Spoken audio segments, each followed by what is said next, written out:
Superflat worlds are basically made for creative mode. That's a well-known fact that I, for one, agree with. But what would happen if you tried it in survival mode? How far would you progress? That's the exact thing I'm gonna figure out. If I wanted to make this fair, I needed to set up a few rules for myself. The world must be on the default superflat settings, no commands or cheats, and no exploits. After setting up the world, I had noticed something that could drastically change the run: bonus chests. Turning this setting on gives me a bonus chest with some basic loot for when I join the world. And seeing as superflat worlds don't generate trees or stone naturally, this would be a huge head start in my journey. Now that I had turned on this setting, it was time to start the challenge.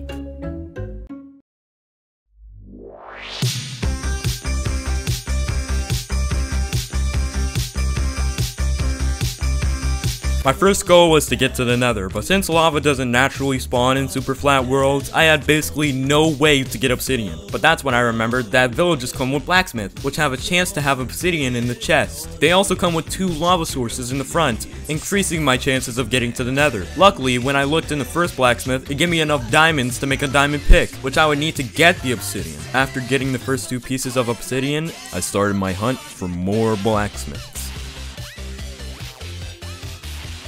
Dude, what do you mean? Or we could just go inside the house. Why?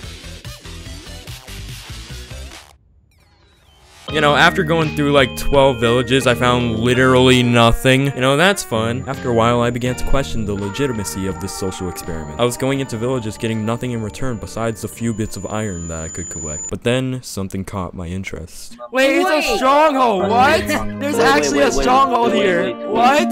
And there's a village. Yes, with the blacksmith. This proved to me that not only could I get to the Nether in a superflat world, but I could also beat the game. With this newfound information, I began to move steadily towards my new goal, beating the game in a superflat world.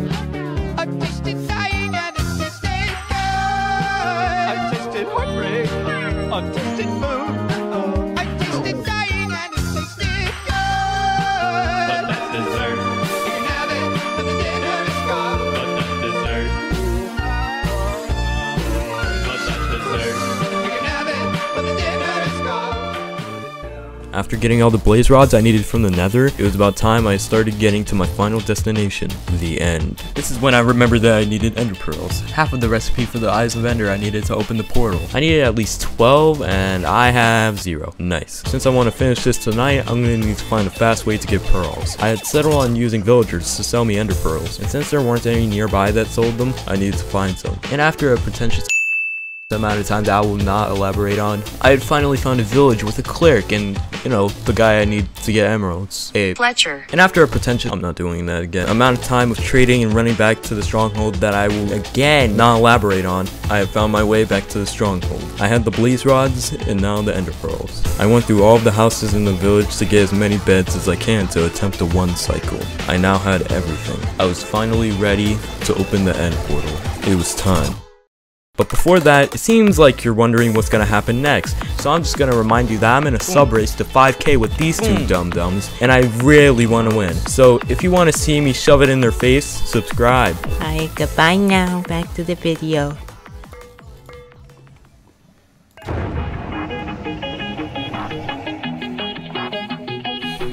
Alright, I got this. I got this.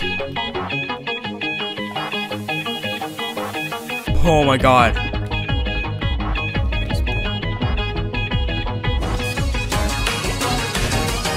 Why are you like this?